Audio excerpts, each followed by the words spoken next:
साथियों, स्वागत है आप सभी का एक बार फिर से मेरे चैनल पर। तो अब हम यहाँ पर जो कि आपका नेक्स्ट जो आपका एग्ज़ाम होने वाला है, वो आपका आईसीएमआर जेआरएफ की नोटिफ़िकेशन आ गई है। तो चूँकि हमारे पास उसके लिए जो आपका एग्ज़ाम है, वो आपका 8 जुलाई को शेड्यूल है, तो उसकी तैयारी अब हम स्टार्ट कर रहे हैं। 1 डेढ़ महीने में मैं आपको अच्छे से वो चीज़ें पढ़ाकर भेजूँगा। हालाँकि मैंने जो आपको अपने लक्ष्य जेआरएफ चैनल पे मैंने आपको ऑलरेडी बोल रखा है कि इसकी ऑलरेडी प्लेलिस्ट बनी हुई है, जब मैंने चैनल क्रिएट किया था। तो काफ़ी चीज़ें मैंने वहाँ पे पढ़ाई हुई हैं, तो मान के चलिए 70 टू 75% चीज़ें ऑलरेडी कवर्ड है।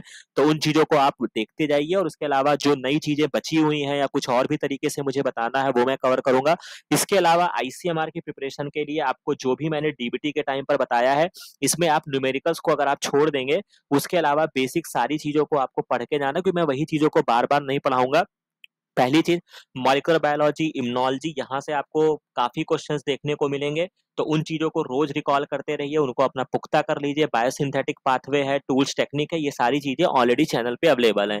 और सबसे इम्पोर्टेंट चीज़, बायोलॉजी कहीं नहीं बदलती है और उसका जो सबसे बड़ा सबूत अभी मैं आपको देने जा रहा हूँ, जो कि अभी आप मैं आईसीएमआर की प्रिपरेशन से पहले मैं आपको गैट बी के क्वेश्चंस को सॉल्व कराऊँगा। हालाँकि इस क्वेश्चन पेपर को जब मैंने देखा, तो मुझे ये रियलाइज़ हुआ कि ये बहुत अच्छे-अच्छे क्वेश्चंस इस पेपर में डाले गए हैं और जो मैंने आपको ऑलरेडी पढ़ाया हुआ है। और चूँकि आप ये भी सोचिए कि अगर आप पहली बात तो ये पेपर को लेकर आप सॉल्व भी करिएगा, और इसके अलावा अगर आप नहीं कर पाते हैं, तो ये भी आपके लिए थोड़ा-सा आपको सोचना पड़ेगा। मैं ये नहीं कहता हूँ कि उसके बेसिस पे आपको कोई जजमेंटल हो जाना है, बट इस बात को आपको ध्यान रखना है कि गैट भी जो कि एक पेपर है, जो कि आप एमएससी एंट्रेंस के लिए बच्चे देते हैं। तो अगर आप इस लेवल के पेपर को सॉल्व करने में अगर आपको दिक्कत आ रही है, तो यानी कि वो एक खतरे की घंटी है कि आपको समझना पड़ेगा कि किस तरीके से आपको एक सही डायरेक्शन में जाना है। और यहाँ के जो क्वेश्चंस मैंने जो ऑब्जर्व किए हैं, ऐसे क्वेश्चंस हैं जो लगने चाहिए, जो उसको मैंने ऑलरेडी पढ़ाया है, और इसी पैटर्न पे डीबीटी और आईसीएमआर क्वेश्चंस पूछते हैं, तो आने वाले एग्जाम में मुझे ऐसा लगता है कि कई सारे क्वेश्चंस जो हैं वो आपके नेक्स्ट एग्जाम में रिपीट हो सकते हैं। तो इसी उद्देश्य के साथ हम इस पर्टिकुलर पेपर को सॉल्व करेंगे, और इसको ध्यान से देखिएगा, टाइटल पर मत जाइएगा कि ये गैट भी का पेपर सॉल्व करा रहे हैं, क्योंकि इसमें से डेफिनेटली बहुत सारी बातें मैं बता जाऊंगा। और दूसरी बात है कि जो आपका अपकमिंग एग्जाम है आईसीएमआर जेआरएफ है, वहां पे इसके क्वेश्चंस आपको देखने को मिल सकते हैं। तो यहाँ तक कहानी हो गई, और उसकी शुरुआत जो है वो आईसीएमआर आपके जो हमारा नेक्स्ट टारगेट है वो आपका आईसीएमआर 2023 है। तो उसके रिगार्डिंग समझ लीजिए कि जो आपका पहला वीडियो स्टार्ट होता है वो आज से स्टार्ट हो चुका है। ठीक है। तो अब यहाँ पे ध्यान से समझते जाइएगा। एक क्वेश्चन यहाँ पे जो पूछा गया है, बहुत ही बढ़िया क्वेश्चन है, और ऐसे क्वेश्चन जो है वो आईसीएमआर में भी पूछा जाता है, तो इसको याद रखिएगा। हालांकि एक वीडियो में मैंने पढ़ाया भी था, बट फिर भी मैं आपको वापस से बता देता हूँ। और इस बार आईसीएमआर से पहले आइसो इलेक्ट्रॉनिक, आइसोटोनिक, ये दुनिया भर की जो चीजें होती हैं, आइसो बार क्या होता है, पर्टिकुलर ये आपका some basic of the chemistry के पार्ट में आ जाएगा, तो उसको आप जरूर एग्जाम में करके जाइएगा। बट यहाँ पे मैं आपको बता देता हूँ कि इस क्वेश्चन को आप कैसे सॉल्व करेंगे। तो कह रहा है कि विच of the following is not iso electronic with sodium. तो कहने का मतलब यह है कि किसमें आइसो इलेक्ट्रॉनिक का मतलब क्या हुआ, कि जिसके नंबर ऑफ इलेक्ट्रॉन्स जो हो, नंबर ऑफ इलेक्ट्रॉन जो होने चाहिए वो आपके क्या होने चाहिए, सेम होने चाहिए। समझ में आ रही है बात? तो यानी कि इलेक्ट्रॉन का नंबर क्या होता है, जब किसी भी चीजों को आप लिखते हैं, तो जो उसका एटॉमिक नंबर होता है, ठीक है, जैसे सोडियम का एटॉमिक नंबर 11 है, तो इसके जो इलेक्ट्रॉन की संख्या होगी, वो एटॉमिक नंबर की ही डिपेंड करती है, अगर अनटिल अनलेस अगर इस पे कोई चार्ज नहीं है। और सबसे इंपॉर्टेंट चीज, जब आप चार्ज किसी को जोड़ते हैं, अगर हम मैं पॉजिटिव चार्ज लिख देता हूं, तो इसका मतलब ये होता है कि इसने अपने एक इलेक्ट्रॉन को क्या किया है, लॉस किया है। याद रखिएगा, अगर यहां पर मैंने माइनस का चिन्ह लगाया या मैंने +3 का चिन्ह लगाया, तो इसका मतलब है कि इसने अपने 3 इलेक्ट्रॉन को क्या किए हैं, लॉस किए हैं। याद रखिएगा, मोस्ट इंपॉर्टेंट है। और अगर यहाँ पे कोई निगेटिव साइन लगता है, जैसे सपोज दैट फ्लोरीन के साथ मैंने माइनस का चिन्ह लगाया, इसका मतलब ये हुआ कि इसने क्या किया है, इलेक्ट्रॉन को क्या किया है, ग्रहण किया है, यानी कि इसने इलेक्ट्रॉन को अपने में गेन किया है। और जितने निगेटिव साइन रहते हैं, उतने ही इलेक्ट्रॉन क्या होते हैं, इसने ग्रहण किया है। तो अब यहां से आपको इस क्वेश्चन को ट्रेस करना था, बहुत ही आसानी के साथ, विद इन सेकंड में ये क्वेश्चन आपका सॉल्व होना चाहिए। और इसके लिए आपको सभी एटॉमिक नंबर आपको पता होना चाहिए। जैसे सोडियम जो है वो आपका बहुत ही कॉमन है, तो यानी कि सोडियम का एटॉमिक वेट नंबर जो होता है वो 11 होता है। चूंकि इसने प्लस यहाँ पे एक चार्ज है, तो इसको हम 11 से एक माइनस कर देंगे, तो यानी कि इसमें इलेक्ट्रॉन की जो संख्या है वो 10 है। तो यानी कि मुझे ये देखना है कि क्या सब में 10 इलेक्ट्रॉन की संख्या है। अगर मैं फ्लोरीन की बात करता हूं, तो फ्लोरीन का एटॉमिक नंबर 9 है और माइनस का चिन्ह है, तो यानी कि एक इलेक्ट्रॉन इसने ग्रहण किया, तो यानी कि 9 + 1 कितना हो गया, 10 हो गया। तो यानी कि ये आपका सही है। एल्युमिनियम आपका 13 एटॉमिक नंबर होता है और इसने +3 किया है, तो यानी कि मैं 13 में से क्या करूंगा, 3 को माइनस कर दूंगा, यानी कि ये 10 हो जाएगा। ये भी मेरा आइसो इलेक्ट्रॉनिक हो गया। मैग्नीशियम का 12 होता है, 2 घटा देंगे तो 10 हो जाएगा। तो ये सारी चीजें मुझे मिल रही, लेकिन मुझे ऑक्सीजन नहीं मिल रहा, क्योंकि इन्होंने यहाँ पे O2 माइनस कर दिया है और आंसर की में इन्होंने यहाँ पे थोड़ा सा शायद गड़बड़ दिया है, तो वो आप देख लीजिएगा। बाकी यहाँ पर क्या है, जैसा कि आप देख सकते हैं O2 माइनस है, यानी कि ऑक्सीजन 8 दूना 16 और एक जोड़ेंगे तो यहाँ पर कितना हो जाएगा, 17 हो जाएगा। तो यानी कि जो आइसो इलेक्ट्रॉनिक्स सोडियम के साथ नहीं है, वो आपका पहला ऑप्शन बनेगा, O2 माइनस बनेगा। बाकी अगर यहाँ पे इन्होंने अगर सपोज दैट अगर इन्होंने O-2 लिखा होता, तब ये आइसो इलेक्ट्रॉनिक हो जाता, ठीक है, क्योंकि 8 ऑक्सीजन का एटॉमिक नंबर होता है और 2 ये ग्रहण करता, तो क्या हो जाता, 10 हो जाता। लेकिन ऐसा नहीं है, तो यानी कि जो इसमें राइट आंसर आपका निकल कर आएगा वो O-2 होगा। और मैं आपको लिख देता हूं, अगर आपने आईसीएमआर के पीवाईक्यू सॉल्व करेंगे तो आपको इस तरीके के क्वेश्चंस आपको मिल जाएंगे। ठीक है, तो जो बच्चे अभी से जुड़े हुए हैं वो इस पर्टिकुलर चीज को अच्छे से तैयार करें। आईसीएमआर जीआरएफ के लिए, एग्जाम के लिए ये आपका मोस्ट इंपॉर्टेंट है। और जब भी आप इसको पढ़िएगा तो थोड़ा सा केमिस्ट्री में जाइएगा, वहां पे आपको आइसो इलेक्ट्रॉनिक मैंने जैसे यहाँ पे बताया, इसी तरीके से आपका आइसो बार होता है। ठीक है, ऐसे करके बहुत सारे टर्म्स आते हैं, आइसोटोन्स होते हैं। तो इन सब चीजों को पढ़ लीजिएगा कि इनका क्या मतलब होता है, कैसे हम इसको कैलकुलेट करते हैं। अभी 1.5-2 महीने का टाइम है, अगर आसानी के साथ भी अगर आप इसको कैलकुलेट करना शुरू कर देंगे तो आप यहाँ पे अच्छे तरीके से अपने अंदर इंप्रूवमेंट ला सकते हैं। तो यहाँ तक बात आपको समझ में आ गई होगी। ठीक है, अब इसके बाद अगर हम आगे बढ़ते हैं, जो कि आपका नेक्स्ट क्वेश्चन जेनेटिक्स से पूछा गया है और बहुत ही बढ़िया क्वेश्चन पूछा गया है। हालांकि ये बेसिक्स लेवल पे सबको पता होता है, बट अगर आपको ये चीजें नहीं पता है तो मैं इसको वापस से आपको बता देता हूँ। बेसिकली होता क्या है कि जैसा कि आपको पता है कि जेनेटिक स्टडी में हम जब भी जेनेटिक्स की कहानी पढ़ते हैं तो हम वहां पे ड्रोसोफिला बहुत पढ़ते हैं। तो कोई भी एक्सपेरिमेंट जो था वो ड्रोसोफिला मिलेनोगास्टर पे किया गया था। तो क्यों किया गया था, वही चीज पूछा गया है। तो सबसे पहले आप यहाँ पे पढ़ लीजिए कि ड्रोसोफिला जो होता है उसको बहुत ज्यादा यूज किया जाता है, सुटेबल फॉर स्टडी के लिए होता है। क्यों होता है, क्योंकि ये आपको सिंपल सिंथेटिक मीडियम में क्या कर सकते हैं, आप इसको लेबोरेटरी में ग्रो कर सकते हैं। तो पहला इसका प्लस पॉइंट ये होता है। दूसरा क्या होता है कि इसकी लाइफ साइकिल बहुत जल्दी कंप्लीट हो जाती है, अप्रॉक्स 2 वीक में। ये बहुत ही इंपॉर्टेंट है, याद रखिएगा। ठीक है, क्योंकि इसकी लाइफ साइकिल जो होती है वो 2 वीक में कंप्लीट हो जाएगी, तो आपको बहुत ज्यादा वेट नहीं करना। सपोज अगर आपने कोई एक्सपेरिमेंटल मेथड में अगर आपने कोई ऐसे एनिमल्स को ले लिया जिसकी लाइफ साइकिल मान लीजिए कि 8 वीक्स की है, सपोज दैट, ठीक है, या उसकी मान लीजिए महीनों की है, तो क्या होगा कि आपको वेट करना पड़ेगा। तो ये क्या होता है कि साइंटिस्ट को क्या चाहिए, ऐसी चीजों को सेलेक्ट करना है जिसका क्या होना चाहिए, लाइफ साइकिल बहुत कम होना चाहिए। तो यहाँ पे जो लाइफ साइकिल होती है इसकी 2 वीक होती है। एक सिंगल मीटिंग से यहाँ पे बहुत ज्यादा प्रोजेनी बनते हैं। तो यानी कि अगर आपको कोई इफेक्ट देख रहा है तो यहाँ पे लाज ऐसा नहीं है कि इन दोनों की मीटिंग होने से केवल एक संतान बनेगा। यहाँ पर क्या होता है, बहुत सारे होते हैं, तो आप नंबर ऑफ वेरिएशंस को ट्रेस कर सकते हैं या देख सकते हैं। तो ये सारे इसके प्लस पॉइंट होते हैं। और उसके अलावा जो सबसे इंपॉर्टेंट चीज होता है कि clear differentiation of the sex के बीच में होता है। Male and female flies are easily distinguishable, यानी कि आप मेल और फीमेल में आसानी के साथ डिस्टिंग्विश कर सकते हैं, पहचान सकते हैं। तो जैसा कि आप यहाँ पे फिगर में देख सकते हैं, जो कि आपका एक मेल है, एक आपका फीमेल है। फीमेल जो है वो बड़ी है और मेल जो है वो छोटा है। तो याद रखिएगा, हो सकता है एग्जाम में पूछा जाए। और इसके अलावा it has many type of heredity variation that have been seen with lower power microscope. तो यानी कि इसकी स्टडी करने के लिए हमको कोई बहुत हाई फाई माइक्रोस्कोप की भी आवश्यकता नहीं है। तो ये 5 बातें जो है वो आपको याद रखना है। ठीक है, अगर जानते थे तो बहुत अच्छी बात है, नहीं जानते थे तो इस पॉइंट को याद रखिएगा। एग्जाम में या इंटरव्यू में आपसे ये क्वेश्चन पूछा जा सकता है। तो याद रखिएगा, यहाँ पर क्वेश्चन आपसे डिराइव किया गया है कि ड्रोसोफिला मिलेनोगास्टर जो है वो सुटेबल है फॉर जेनेटिक स्टडी के लिए, बिकॉज। तो अब यहाँ पे देखते जाइए, male and female flies are easily distinguishable, ये आपका ट्रू ऑप्शन हो गया। The life cycle is completed in about 3 week, यहीं पर इन्होंने गलत कर दिया है, 3 वीक नहीं होता है, ये आपका 2 वीक होता है। तो यानी कि ये आपका स्टेटमेंट जो होगा वो फॉल्स हो जाएगा। सिंगल मीटिंग से बहुत ज्यादा प्रोजेनी बनते हैं, ये भी आपका ट्रू है। और फिनोटिपिक वेरिएशन देखने के लिए मुझे कोई हाई फाई माइक्रोस्कोप की आवश्यकता नहीं है, यानी कि मैं लो मैग्निफिकेशन माइक्रोस्कोप पर मैं इनको देख सकता हूं। तो अगर मुझे इसमें करेक्ट स्टेटमेंट मुझे पहचानना है तो बी मेरा गलत है, तो बी जहां मुझे दिखा मैंने कट कर दिया। और ए सी डी जो होगा वो इसका सही ऑप्शन होगा, जो कि आप देख सकते हैं क्वेश्चन आईडी 11043। और इसका जो राइट आंसर निकल कर आएगा वो आपका थर्ड होगा। तो ये आपका दोनों ही क्वेश्चंस मैं कहूंगा बहुत ही इंपॉर्टेंट है, मोस्ट इंपॉर्टेंट है। आईसीएमआर में ऐसे क्वेश्चन जो है वो आपके डराइव हो सकते हैं। ठीक है, यहां तक बात आपको समझ में आ गई। इसके बाद कुछ बेसिक्स क्वेश्चंस भी एग्जाम में पूछे जाते हैं और ऐसे क्वेश्चन आईसीएमआर में भी आए हैं। तो आपसे पूछा जाता है कि SI unit of the luminous intensity. तो होता क्या है कि जो आपकी बेसिक क्वांटिटी होती है, अगर आप फिजिक्स पढ़े होंगे, ठीक है, थोड़ा सा भी अगर आप 11th 12th की फिजिक्स को अगर आप रिकॉल करेंगे तो होता क्या है कि 7 आपकी बेसिक यूनिट होती है, जिसमें आपका लेंथ आता है, मास आता है, टाइम आता है, इलेक्ट्रिक करंट आता है, थर्मोडायनेमिक टेम्परेचर होता है, अमाउंट ऑफ द सब्सटेंस होता है, ल्यूमिनस इंटेंसिटी होता है। तो जैसे कि आपको पता है कि लेंथ को हम हमेशा मीटर में मेजर करते हैं, मास को किलोग्राम में करते हैं, टाइम को सेकंड में करते हैं, इलेक्ट्रिक करंट को एम्पियर में करते हैं, थर्मोडायनेमिक टेम्परेचर हमेशा केल्विन में मापा जाता है। ये आपके एसआई यूनिट है, स्टैंडर्ड यूनिट जिसको आप कह सकते हैं।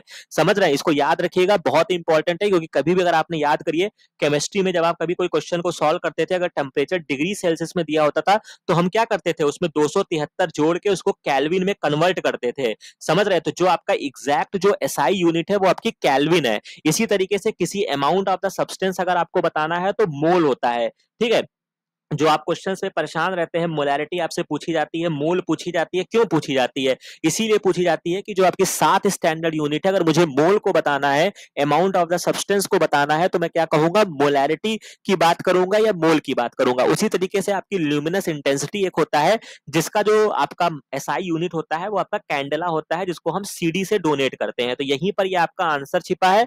और आईसीएमआर के लिए इस चार्ट को आप याद करके जाएंगे, सेक्शन 1 में देख लीजिएगा, क्वेश्चंस आपसे पूछे गए हैं। तो आईसीएमआर 2023 के लिए इस चार्ट को याद कर लीजिएगा। तो SI unit of the luminous intensity जो होगा वो आपका कैंडेला होगा।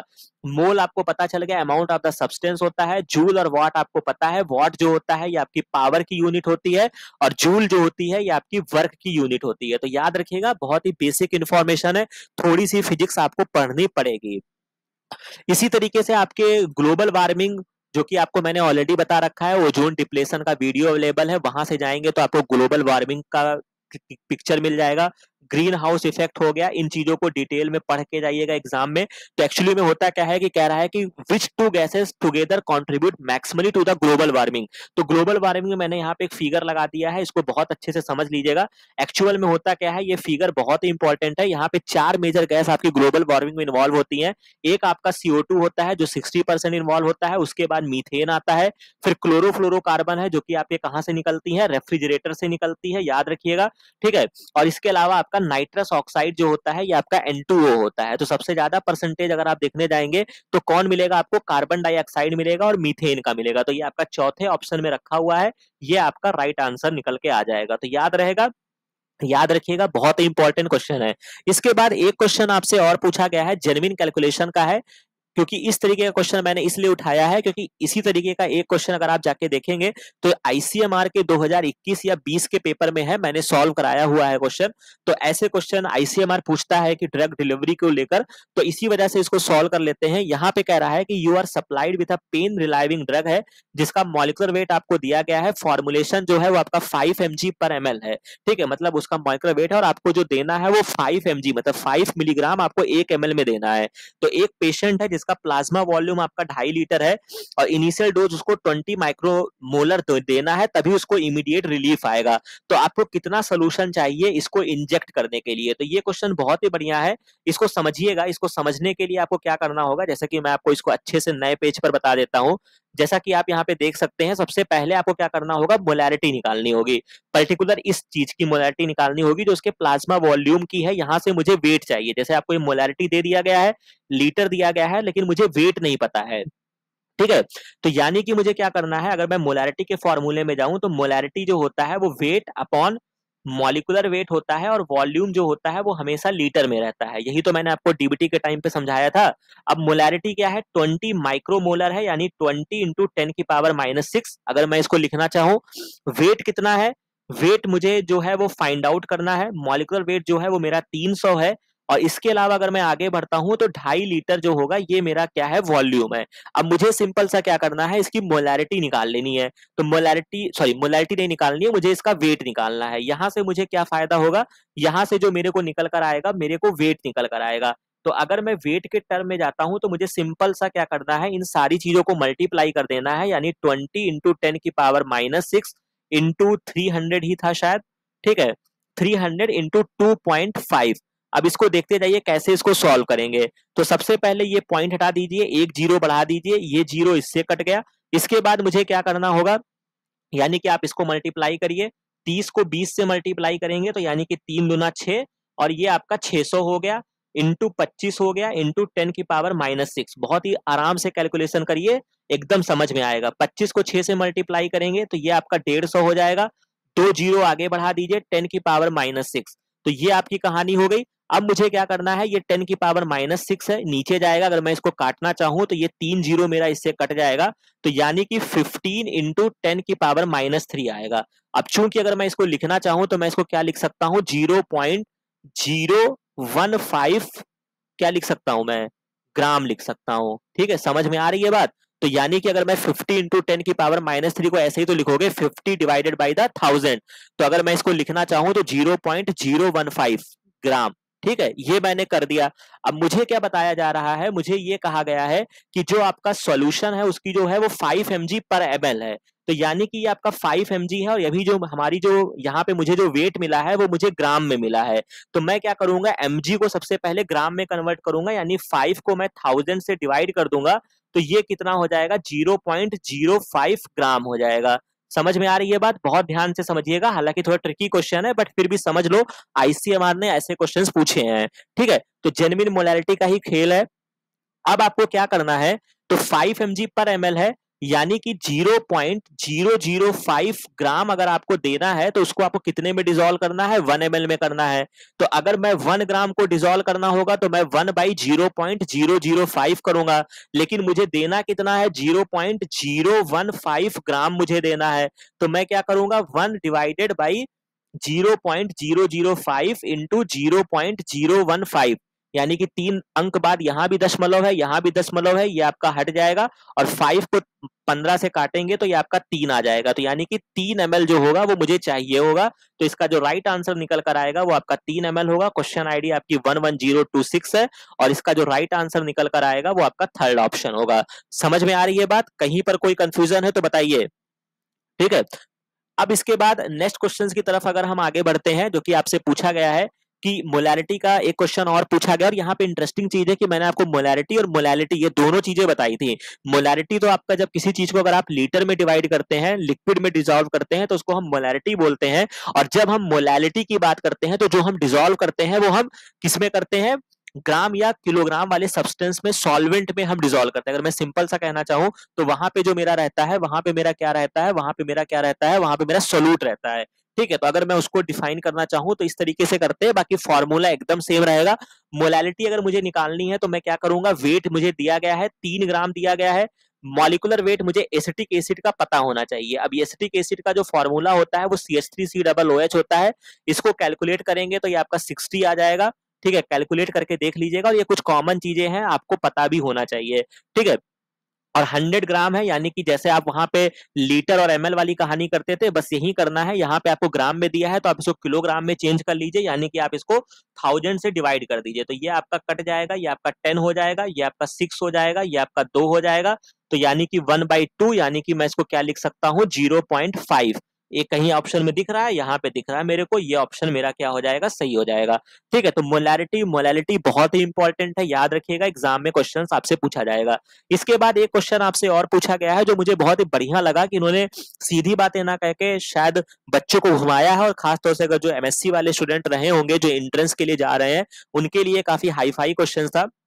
अब देखिए क्या कहा है इन्होंने, how are healthy plant recovered from disease plant using plant tissue culture. में आप कैसे हेल्दी प्लांट को रिकवर करेंगे डिजीज प्लांट से। तो अगर आप दुनियादारी नहीं जानते हैं तो आपने ये देखा होगा, जो कि मैंने आपको पढ़ाया है, जो कि आपको डीबीटी के टाइम पे, कि अगर मुझे वायरस फ्री प्लांट का कल्चर करना है, ठीक है, वायरस फ्री प्लांट कल्चर करना है, तो कल्चर में कहां करूंगा, इनविट्रो में करूंगा। तो मैं जो सेल्स उठाता हूं, मैं एपिकल एपिकल मेरिस्टेम का कल्चर किया जाता था।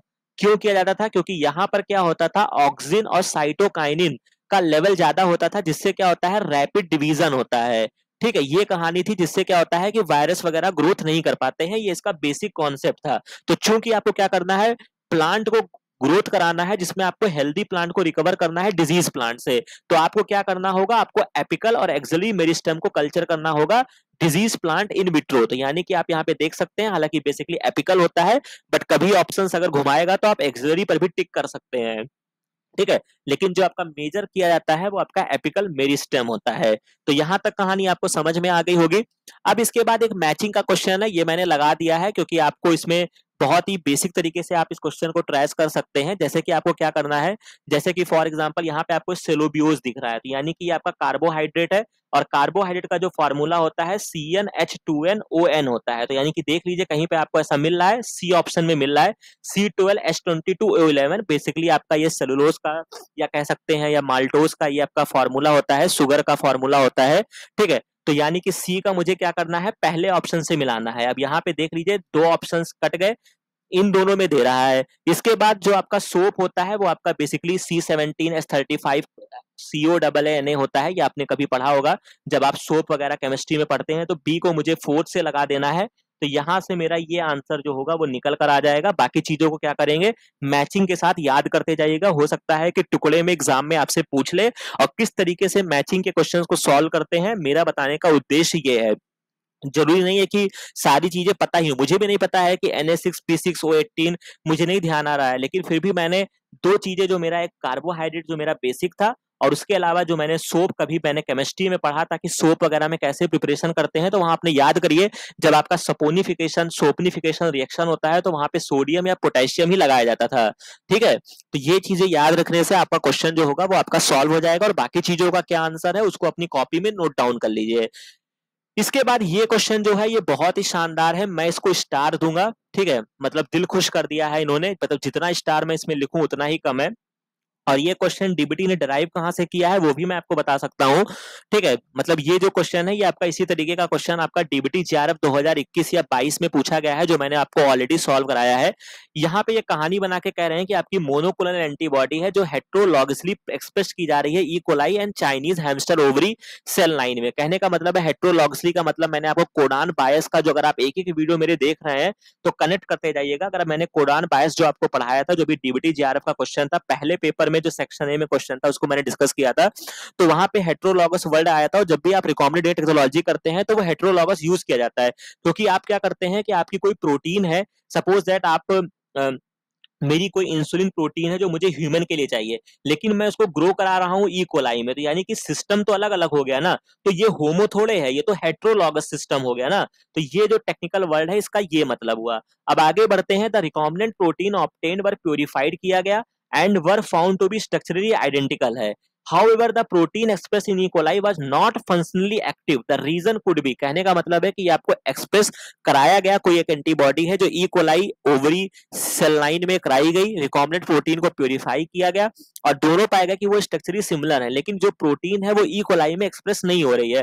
तो अब इसका क्या कारण हो सकता है, तो इसका कारण जो होता है वो सिंपली कारण ये होता है कि the protein needs glycosylation for its function. Actually में होता क्या है, अगर आपने पढ़ा होगा जब हमने इंसुलिन की सिंथेसिस मैंने आपको पढ़ाई थी, तो वहां पे मैंने आपको बताया था कि इंसुलिन की जो सिंथेसिस होती है वो ई कोलाई में हम कर लेते हैं। उसका कारण होता है क्योंकि ई कोलाई में पोस्ट ट्रांसलेशनल मॉडिफिकेशन नहीं होता है, ठीक है। और इंसुलिन में बनाने में मुझे क्या करना है, दो पेप्टाइड होंगे उनको मुझे जोड़ देना है, ए चैन है बी चैन है, डाइसल्फाइड लिंकेज करा देना है, और तो कोई मुझे मॉडिफिकेशन नहीं करना है ना, सिंपल सी कहानी है। तो इसी वजह से क्या होता है, जो सिस्टम जो होता है, अगर ई कोलाई की अगर आप बात करते हैं तो ई कोलाई में क्या है, ग्लाइकोसाइलेशन नहीं होता है, लेकिन जो वो पर्टिकुलर प्रोटीन है उसको अपने एक्टिव फॉर्म में आने के लिए ग्लाइकोसाइलेशन कराना आवश्यक है। तो इसी वजह से जो इसका राइट आंसर निकल कर आएगा कि इस प्रोटीन को क्या है, ग्लाइकोसाइलेशन के होने की आवश्यकता है, ठीक है। बाकी जो चीजें दी गई हैं उतना उसमें दम नहीं है। इसके अलावा इसी तरीके से एक क्वेश्चन आपसे घुमा के और पूछा गया है।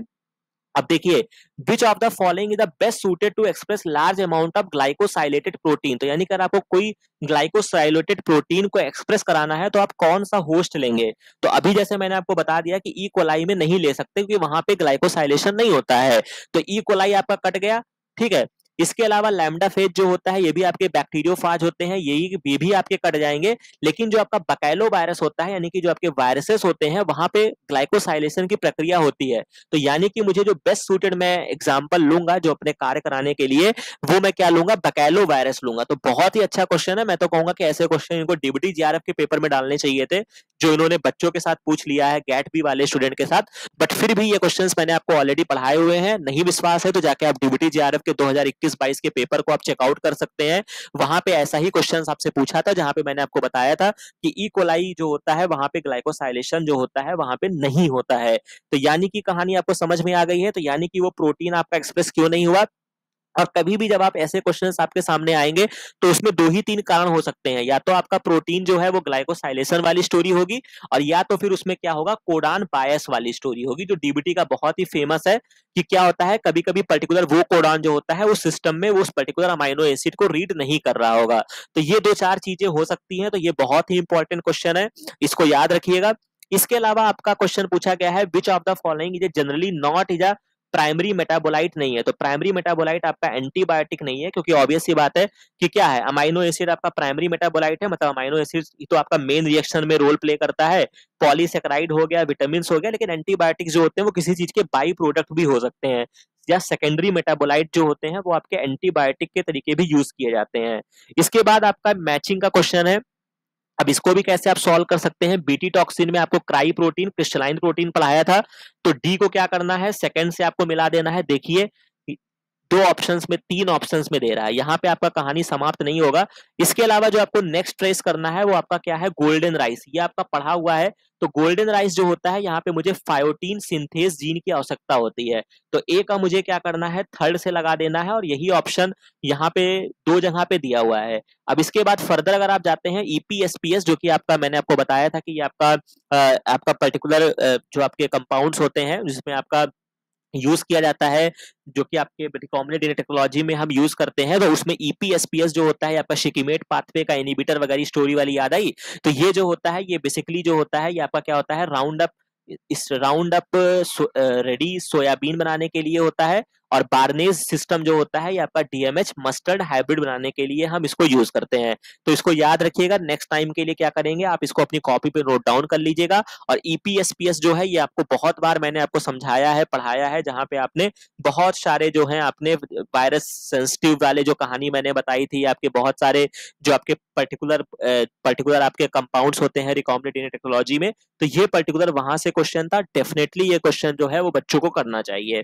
इसके बाद नेक्स्ट क्वेश्चन आपका बहुत ही बढ़िया पूछा गया है, which of the following is a multi nucleated cell present in the bones of the human body. यानी कि आपके बोन की बात कर रहा है, तो कौन सी ऐसी सेल है जो आपकी मल्टी न्यूक्लिएटेड होती है। तो ये आपकी ऑस्टियोक्लास्ट होती है। बेसिकली ऑस्टियोक्लास्ट आगे से याद रखिएगा, ये आपकी एक तरीके की मैक्रोफाज होती है, जो मैंने आपको बता दिया है, इनगल्फ करने के लिए काम आती है, बोन को रिजॉर्व करने का काम करता है। ऑस्टियोब्लास्ट जो होता है वो बोन को फॉर्मेशन करता है। कार्टिलेज की एक अपनी अलग स्टोरी है। और ऑस्टियोसाइट्स जो होती हैं ये बेसिकली क्या होती हैं, टर्मिनली डिफरेंशिएटेड सेल्स जो होती हैं, डिफरेंशिएटेड आप कह सकते हैं, टर्मिनली डिफरेंशिएटेड सेल्स जो होती हैं ऑस्टियोब्लास्ट की, उनको मैं क्या बोलता हूं, उनको मैं ऑस्टियोसाइट्स बोलते हैं। मतलब जो पूरी तरीके से परिपक्व हो गई हो, फुली मैच्योर हो गई हो, समझ रहे हैं। तो यानी कि जो आपकी मल्टी न्यूक्लिएटेड सेल्स जो होती हैं वो आपकी ऑस्टियोक्लास्ट में पाई जाती है। इसके बाद नेक्स्ट क्वेश्चन आपसे पूछा गया है, which of the following viruses is likely to have the highest genomic mutation rate. तो किसमें सबसे ज्यादा म्यूटेशन आपको देखने को मिलेगा। अब यहाँ पे इस क्वेश्चन को ट्रेस करने का जो सबसे सही तरीका है, अगर आप स्टेटमेंट के वाइज से जाएंगे तो एचआईवी में सबसे ज्यादा म्यूटेशन होता है, याद रखिएगा। और उसके बाद आपका पोलियो होता है, पहली बात। दूसरी चीज जो आपका म्यूटेशन होता है वो आपके आरएनए जीनोम पे डिपेंड करता है, जो आपने आरएनए वर्ल्ड की स्टोरी में पढ़ा है कि आरएनए में म्यूटेशन बहुत फास्ट होता है, क्योंकि ये तरीके का आपका कैटलिस्ट के तरीके काम करता है। तो आपको सिंपल क्या करना है, आपको ऐसे यहाँ पे जो वायरसेस दिए गए हैं उनको देखना है कि कौन से वायरसेस जो हैं वो आपका आरएनए कंटेनिंग है। तो जब आपका पोलियो वायरस होता है ये आपका सिंगल स्टैंडर्ड आरएनए होता है। तो इसका जो राइट आंसर निकल कर आएगा वो आपका ये हो जाएगा, हाईएस्ट जीनोमिक म्यूटेशन किसमें होगा, पोलियो में होगा। बाकी हेपेटाइटिस बी जो होता है ये आपका डबल स्टैंडर्ड डीएनए होता है, एडिनो वायरस भी आपका डीएनए है, और स्मॉल पॉक्स भी जो है वो आपका डीएनए है। तो याद रखिएगा, मोस्ट इंपॉर्टेंट है। इसके बाद नेक्स्ट क्वेश्चन बहुत बढ़िया क्वेश्चन पूछा गया है कि approximate length of the open reading frame coding for 55 KDA bacterial protein के लिए आपको ओपन रीडिंग फ्रेम बताना है। तो सबसे पहले 55 केडीए का मतलब क्या हुआ, 55 किलो डाल्टन, यानी कि 55,000। और उसके बाद मुझे क्या करना है, सबसे पहले मुझे अगर मुझे ओपन रीडिंग फ्रेम बताना है तो मुझे ये पता होना चाहिए कि इसमें कितने अमाइनो एसिड जो है वो कोड हुए हैं। तो यानी कि इसमें क्या करते थे, एक अमाइनो एसिड का जो मॉलिक्यूलर वेट होता है वो कितना होता है, वन अमाइनो एसिड का 110 होता है। तो 110 से मैं इसको डिवाइड कर दूंगा तो ये आपका 5 हो जाएगा, 500 आ गया। तो यानी कि इसमें 500 अमाइनो एसिड है। और अगर मैं बात करता हूं न्यूक्लियोटाइड की, तो एक अमाइनो एसिड को कोड करने के लिए मुझे जो कोडॉन चाहिए वो 3 न्यूक्लियोटाइड के होने चाहिए। तो 500 के लिए 500 को मैं 3 से मल्टीप्लाई कर दूंगा, ये 1500 सीधा आ जाएगा। हालांकि यहाँ पे इन्होंने स्टॉप कोडॉन वगैरह को नहीं कंसीडर किया है, ना कोई ऐसा ऑप्शन दिया है। तो हम सिंपल सा क्या करेंगे, यहाँ पे 1500 पे टिक कर देंगे, 47 11088 है और 10083 का ये थर्ड ऑप्शन हो जाएगा। तो ये क्वेश्चन बहुत ही इंपॉर्टेंट है, आपको डेफिनेटली सॉल्व करना चाहिए। और ऐसे क्वेश्चन जो है वो आने वाले अपकमिंग आपके डिप्टी जीआरएफ, आईसीएमआर जीआरएफ और कहीं पर भी आपसे वर्बली भी ऐसे क्वेश्चंस जो है वो आपसे पूछे जा सकते हैं। इसके बाद नेक्स्ट क्वेश्चन जो आपसे पूछा गया है, जो कि बढ़िया क्वेश्चन है, which of the following is not a secondary lymphoid organ नहीं है। तो आपके दो तरीके के इम्यूनोलॉजी में, प्राइमरी होता है और एक आपका सेकेंडरी होता है। तो अगर मैं प्राइमरी की बात करता हूं तो प्राइमरी में आपके बोन मैरो आता है और आपका थाइमस आता है। तो देख लीजिए बोन मैरो यहाँ पे दिया गया है, ये आपका प्राइमरी है, बाकी आपके सेकेंडरी है। तो इनका नाम जो है वो याद रखिएगा। इसके बाद which is the site of attachment of spindle fibre to the chromosome during metaphase of the mitosis. तो एक्चुअली में क्या होता है, यहाँ पे आपके काइनेटोकोर्स इसको टेक्निकली बोला जाता है, जब आप सेल साइकिल पढ़ेंगे तो पढ़ेंगे। इसके बाद यहाँ पे जो इन्होंने एक अच्छा वर्ड इस्तेमाल किया है, एक अच्छा ऑर्गन का नाम दिया है, ऑर्गेनेल का नाम दिया है, जो कि आपका काइनेटोप्लास्ट है। ये बेसिकली आपके ट्रिपेनोसोमा वगैरह में देखने को मिलता है। थोड़ा सा बच्चे कंफ्यूज होते हैं, तो वहां पे आपको ये देखने को मिल जाएगा, वहां का जो डीएनए होता है वो पर्टिकुलर उसको काइनेटोप्लास्ट बोलते हैं। तो इससे कंफ्यूज नहीं होना है, बढ़िया क्वेश्चन है। काइनेटोकोर ऑफ द क्रोमोसोम आपको याद रखना होगा। इसके बाद टोटीपोटेंसी, जो मैंने आपको ऑलरेडी बताया है, पर्टिकुलर ये जो फीचर होता है, ये बेसिकली आपके प्लांट सेल्स जो होती हैं वो आपकी टोटीपोटेंट होती हैं। तो इसकी जो कहानी होती है, the capacity to generate a whole plant from any cell या एक्स प्लांट। किसी भी सेल से आप क्या कर सकते हैं, पूरे प्लांट को जनरेट कर सकते हैं। और एक्स प्लांट क्या होता है, एक्स प्लांट वो होता है प्लांट का वह पार्ट, ठीक है, पार्ट ऑफ द प्लांट जिसको हम यूज करते हैं एज अ टिश्यू कल्चर में। तो उसको हम क्या बोलते हैं, एक्सप्लांट बोलते हैं। आगे एग्जाम में क्वेश्चंस मिल सकते हैं। इसके बाद अगर हम आगे बढ़ते हैं, यहाँ पे आपका रिकॉम्बिनेंट टेक्नोलॉजी से पूछा गया है कि separation and purification of the biological product after completion of the biosynthetic stage in the bio process. तो बायो प्रोसेस पे जब हम लास्ट स्टेप पर जाते हैं तो उसको हम क्या बोलते हैं, डाउन स्ट्रीम प्रोसेसिंग बोलते हैं। जब हम उसको क्या करते हैं, प्यूरिफाई करके इल्यूट करते हैं, तो उस पर्टिकुलर प्रोसेस को हम क्या कहते हैं, डाउन स्ट्रीम कहते हैं। इसके अलावा ये जो क्वेश्चन है ईएसटी क्या होता है, ये बेसिकली आपका अभी नीट का जो पेपर मैंने आपको सॉल्व कराया था वहां का क्वेश्चन है। नीट 2023 में ये क्वेश्चन पूछा गया है। ईएसटी जो होता है ये आपका एक्सप्रेस सीक्वेंस टैग होता है, इसको याद रखिएगा, बहुत ही इंपॉर्टेंट है, इसका नेम याद रखिएगा। ठीक है, बाकी जब आप इसको टेक्नोलॉजी पढ़ेंगे, रिकॉम्बिनेंट टेक्नोलॉजी पढ़ेंगे, तो वहां पे ये आपको देखने को मिलेगा माइक्रो एरे वगैरह में। इसके बाद नेक्स्ट क्वेश्चन आपसे पूछा गया है, which of the following is not example of bio remediation, का कौन सा एग्जाम्पल नहीं है। तो बायो रेमिडिएशन में क्लीनिंग ऑफ ऑयल स्पिल्स होता है, ये इसका फेमस एग्जाम्पल है, स्यूडोमोनास पिट्यूरिया करता है। और इसकी जब कहानी आती है तो इसमें आपके एक साइंटिस्ट का भी नाम मैंने आपको बहुत बार रटाया है, आनंद मोहन चक्रवर्ती। ठीक है, एग्जाम में इन्होंने क्वेश्चन पूछा हुआ है, आनंद मोहन चक्रवर्ती का याद रखिएगा। इसके अलावा हम क्या क्या कर सकते हैं, डिकम्पोजिशन ऑफ डीटीटी वाला किया गया है, ये भी आपका ट्रू है। Removal of a metal pollutant को हम हटा सकते हैं स्यूडोमोनास स्पीसीज से, बिल्कुल सही ऑप्शन है। लेकिन हम depletion of ozone bye Aspergillus Niger, इसको हम नहीं कुछ कर सकते हैं। तो यानी कि जो नॉट एग्जांपल ऑफ बायोरेमिडिएशन का है वो आपका थर्ड फोर्थ ऑप्शन जो होगा वो आपका बनेगा। ठीक है, और फिर इसके बाद आपसे वायरसेस वाली स्टोरी पूछा है, which of the following is a RNA virus. तो आपका कौन सा आरएनए वायरस है, तो ये आपका डेंगू वायरस जो होता है ये आपका आरएनए वायरस है, जो कि आप यहाँ पे देख सकते हैं। ठीक है, बाकी जो आपके डीएनए वायरसेस होते हैं उसमें आपका स्मॉल पॉक्स हो गया, पैप्लियोमा आपका डीएनए वायरस है, और हेपेटाइटिस बी जो होता है वो आपका क्या होता है, डीएनए वायरस होता है। हालांकि हेपेटाइटिस जो होता है वो कई प्रकार का होता है, A B C D E होता है, जिसमें केवल बी जो होता है ये आपका क्या होता है, डीएनए वायरस होता है, और बाकी जो होते हैं वो आपके आरएनए वायरस होते हैं, ये आपको याद रखिएगा। तो यानी कि ये ऑप्शन आपका करेक्ट हो जाएगा। इन सारी चीजों को एक कॉपी में लिखते जाइए। ठीक है, इसके बाद ये भी क्वेश्चन मेरा पढ़ाया हुआ था, which one of the following is an autosomal dominant disorder. ये भी सीधा क्वेश्चन पूछा जाता है, तो ये आपको मैंने रटाया है। मायोटोनिक डिस्ट्रॉफी जो होती है ये आपकी ऑटोसोमिक डोमिनेंट डिसऑर्डर है। डिस्ट्रॉफी का डी उठा लीजिएगा और डोमिनेंट से लगा दीजिएगा, तो ऐसे आपको याद रहेगा। बाकी जो ऑप्शंस दिए गए हैं ये आपके ऑटोसोमल रिसेसिव में आते हैं। और इसके अलावा एक चीज और याद रखिएगा, इसी में ही मैंने आपको पढ़ाया था, एक आपका होता है एक्स लिंक्ड मस्कुलर डचनी डिस्ट्रॉफी, एक ये भी मैंने आपको पढ़ाया था। ठीक है, ये जो होता है ये आपका एक्स लिंक्ड रेसेसिव होता है। मस्कुलर जो आपका डचनी डिस्ट्रॉफी होता है ये जो होता है आपका एक्स लिंक्ड रेसेसिव होता है, तो ये याद रखिएगा। बाकी आपका मायोटोनिक डिस्ट्रॉफी जो है वो आपका ऑटोसोमल डोमिनेंट है। अब इसके बाद एक मैचिंग का क्वेश्चन है, इसको भी लगाते जाइए। कैसे लगाओगे? आरएनए जो है, अभी हमने देखा पोलियो वायरस जो है वो आपका आरएनए है, सी का चौथा यहां देखने को मिल रहा है। ये दो ऑप्शन आपके कट गए। आरएनएस जो होगा वो आरएनए को डिग्रेड करेगा, डी का मैं क्या लगा दूंगा, सेकंड पे लगा दूंगा, यानी कि यही ऑप्शन मेरा बन गया। और यूक्रोमैटिन और हेट्रोक्रोमैटिन के बारे में भी हमने ऑलरेडी चर्चा किया हुआ है। ठीक है, इसके बाद नेक्स्ट क्वेश्चन जो कि आपका विटामिन से क्वेश्चन हमेशा एग्जाम में पूछे जाते हैं, deficiency of which vitamin in the body cause pernicious anaemia. तो ये जो होता है ये आपका B12 की कमी से होता है, ये ऑप्शन आपका करेक्ट हो जाएगा।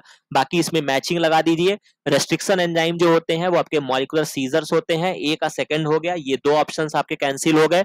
ठीक है, इसके अलावा अगर आप रिकॉम्बिनेंट प्रोटीन बना रहे हैं तो आपको हेटेरोलॉगस होस्ट चाहिए, जो मैंने भी आपको समझा दिया, डी का पहला ऑप्शन हो गया। माइक्रो इंजेक्शन जो होता है वो एनिमल सेल्स के लिए करते हैं, और जीन गन जो होता है वो बायोलिस्टिक प्रोसेस जो होता है वो जीन गन जो होता है ये बेसिकली हम प्लांट सेल्स के लिए करते हैं। ठीक है, गोल्ड या टंगस्टन का ये आपका केमिकल होता है, मतलब इसमें यूज किया जाता है, याद रखिएगा।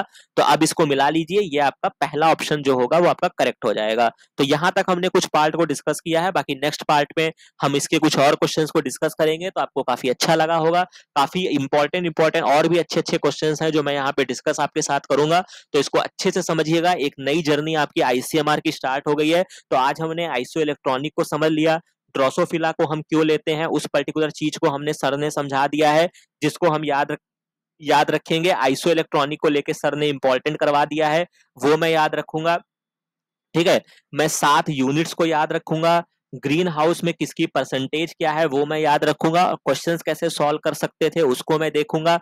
मोलैलिटी भी मैं सॉल्व कर लूंगा, मुझे पता चल गया है। ठीक है, तो ये जो आपकी बेसिक्स कहानी है इनको आपको हमेशा याद रखना होगा। इसके अलावा कैसे क्वेश्चंस को ट्रैक करना है, वायरस फ्री प्लांट बनाना है तो मैं एपिकल मेरिस्टेम का कल्चर करूंगा। ठीक है, इसके अलावा ई कोलाई वाला सर ने बता दिया, हेट्रोलॉगस वाला बता दिया, ग्लाइकोसाइलेशन नहीं होता है, इसी वजह से हमारी जो प्रोटीन थी वो एक्सप्रेस नहीं करा। ठीक है, इसके अलावा बाकी मैचिंग के क्वेश्चंस हो गए। मल्टी न्यूक्लिएटेड जो आपका मैक्रोफाज होता है वो आपका ऑस्टियोक्लास्ट होता है, सर ने समझा दिया। कैसे हम ओपन रीडिंग फ्रेम को कैलकुलेट करेंगे उसको समझ लिया। कौन से आपके वायरसेस हैं उनको समझ लिया। टोटी पोटेंसी का मतलब क्या होता है इसको हमने समझ लिया। ठीक है, बायो रिमेडिएशन समझ लिया, आनंद मोहन चक्रवर्ती को समझ लिया, डाउन स्ट्रीम प्रोसेसिंग को समझ लिया, और ईएसटी को हमने समझ लिया। और ये भी समझ लिया कि क्यों हमको नीट वगैरह के पेपर सॉल्व करने की आवश्यकता है, क्योंकि पेपर कंडक्ट कराने वाली संस्था एक ही है, क्वेश्चन कहीं आसमान से नहीं लेकर आएगी, वही सारे बेसिक चीजों को उठा के आपसे पूछा जाएगा। तो यहां तक कहानी हो गया। बाकी ऑटोसोमल डोमिनेंट जो है वो सर ने बता दिया है, मायोटोनिक डिस्ट्रॉफी है, इसको हम याद रखेंगे। बाकी ये मैचिंग के लिए हमको आरएनए कंटेनिंग वाला जो है वो मेरा पोलियो जो वायरस है वो मेरा आरएनए कंटेनिंग है। बाकी विटामिन B12 की कमी से मेरा पर्नीशियस एनीमिया हो जाएगा, और बाकी ये मैचिंग जो है वो सर ने समझा दिया। तो यहां तक कहानी हो गई है। बाकी नेक्स्ट पार्ट में हम इसके और भी क्वेश्चंस को चर्चा करेंगे, बहुत लंबे चौड़े अच्छे अच्छे क्वेश्चंस यहाँ पे पूछे गए हैं। ठीक है, तो मिलते हैं नेक्स्ट वीडियो में नेक्स्ट इन्फॉर्मेशन के साथ। Thank you.